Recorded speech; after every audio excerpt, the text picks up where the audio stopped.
do cartão de crédito rotativo? Esse que está aí na sua carteira, esse que está aí na sua bolsa, né? Que é uma mão na roda ali, aparentemente é muito fácil de usar, mas pode ser um verdadeiro perigo, gente, exatamente por conta dos juros. Pois é, esses juros anuais caíram de 442, olha só, a gente até se surpreende, né? 442,1% ao ano.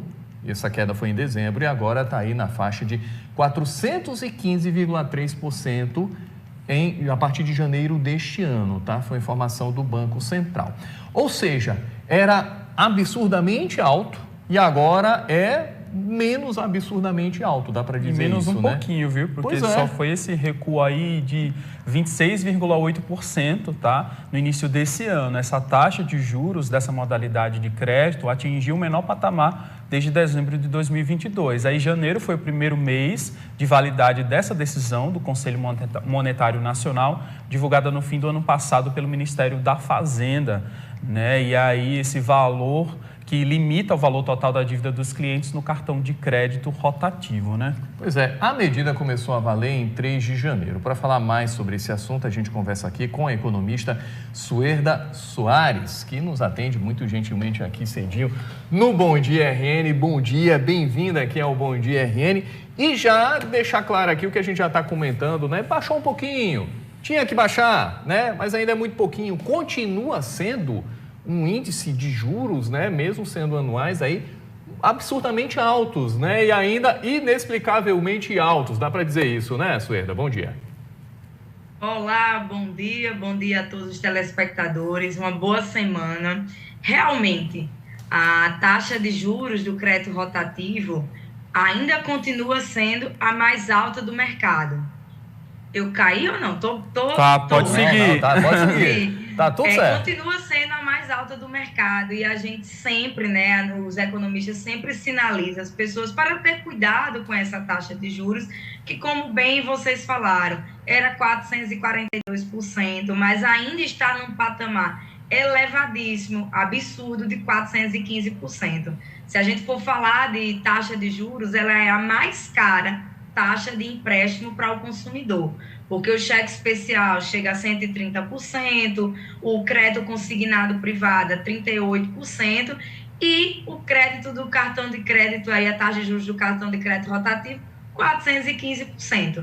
Então, ela é ainda, sem dúvida, a mais alta, mas a partir de 3 de janeiro a gente teve uma boa notícia, que é o limite da nossa dívida, né? Que a gente pode falar um pouquinho mais à frente, que faz parte de uma política do Desenrola Brasil. Isso é importante a gente falar para os nossos telespectadores o que está acontecendo.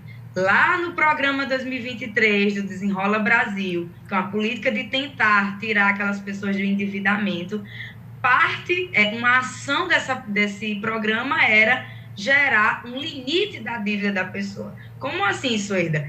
Se eu devia R$100 no meu cartão de crédito, e aí eu parcelei esse valor, não consegui honrar, não consegui pagar o meu cartão de crédito, o valor total da minha fatura.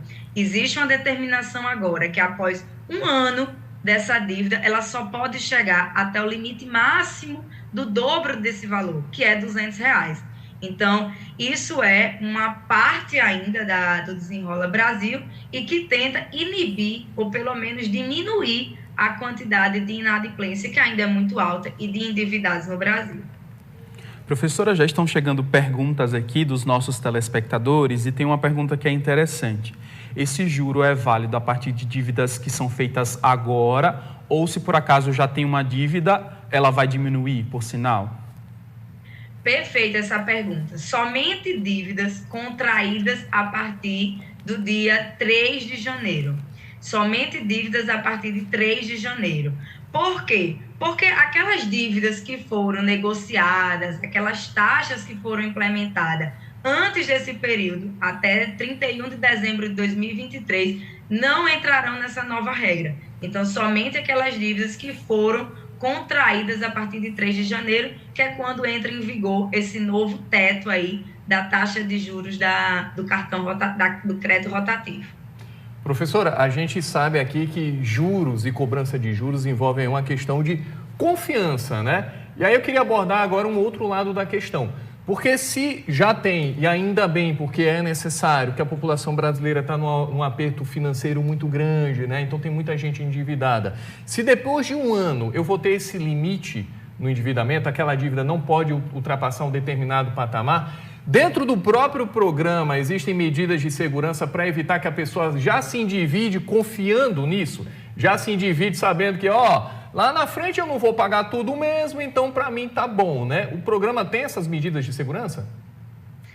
Ele prevê, mas na prática, né? Ele prevê, Murilo, mas na prática ele não cobra essa obrigatoriedade. Ele recomenda um curso de educação financeira para essas pessoas.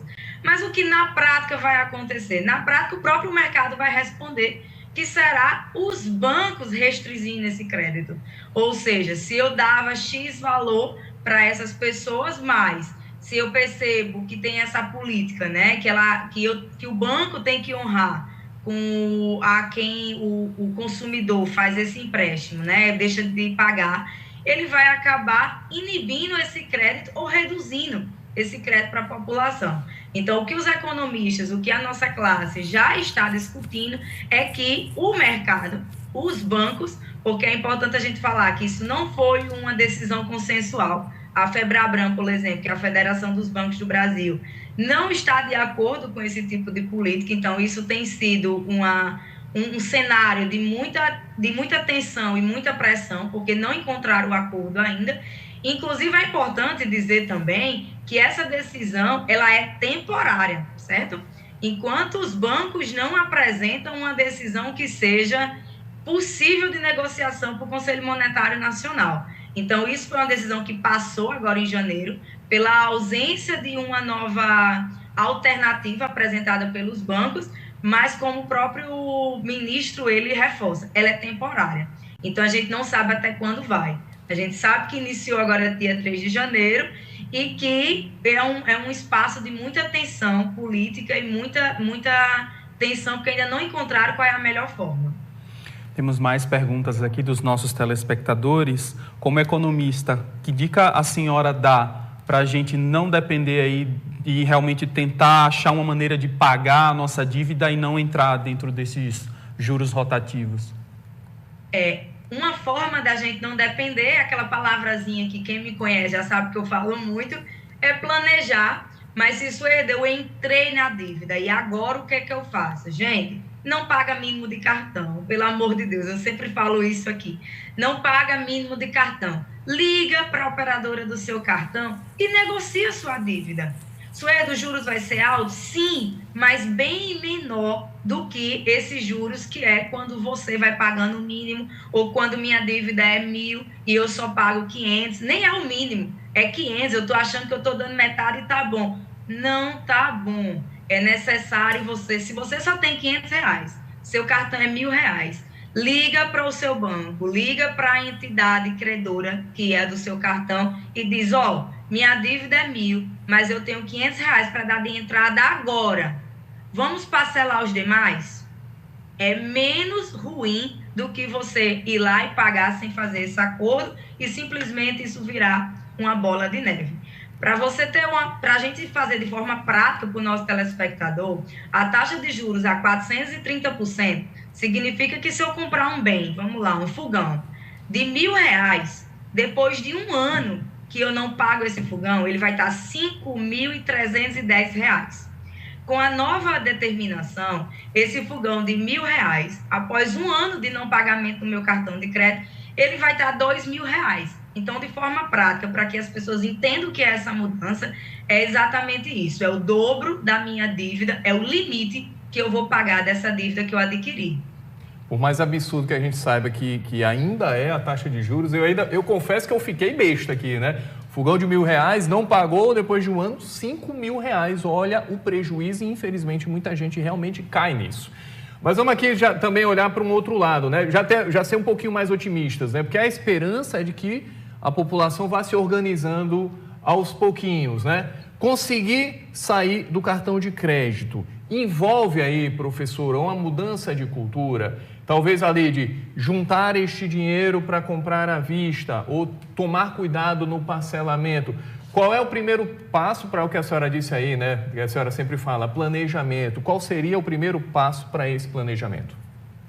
O primeiro passo para esse planejamento é fazer quanto eu ganho, é saber a minha receita. A gente costuma agir muito por impulso ou por essas políticas de incentivo ao consumo e a gente acaba esquecendo o que de fato é mais importante, que é qual é a minha receita.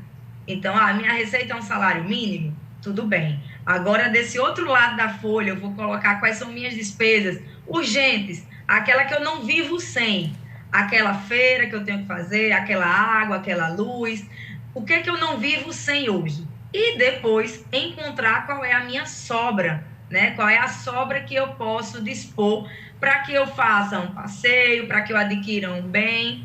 E é necessário primeiro fazer sua receita, depois sua despesa. E aí a gente entra naquelas diquinhas de educação financeira. Sueda, mas eu estou vendo hoje que o que eu ganho, eu não consigo honrar minhas dívidas. Aí entra naquele processo daquela renda extra. Está chegando a Páscoa, né? Então, assim, usar essas datas comemorativas para que a gente faça renda extra.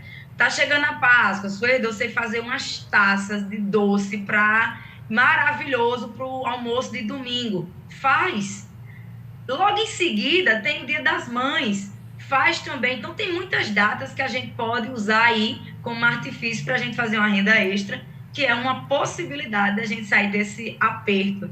Na última entrevista, a Ayrton disse que ia fazer cafezinho, né? E que ia também ser locutor com assistência de Pedro. Então, é sobre isso, gente. É saber o que a gente faz a mais e buscar fazer uma renda extra. É pensar mais também no dinheiro que entra, né? Fazer entrar mais dinheiro, né? Imagino, já vou até deixar o convite aqui, tá? Gente, estou só quebrando um galinho aqui, mas vou dar ideia aqui para o pessoal do Bom Dia RN. Talvez em um outro momento falar novamente em investimentos, né? Porque se o banco ganha com juros, de repente a população pode começar também a pensar aí em receber juros sobre juros também, que pode ser bastante interessante, com certeza. Suerda Soares, que é economista, muito obrigado pela sua presença aqui, pelas dicas. Ótimo dia.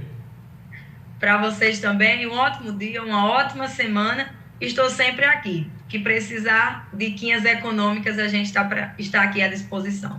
Muito obrigado, viu, mais uma vez pela participação, realmente deixando mais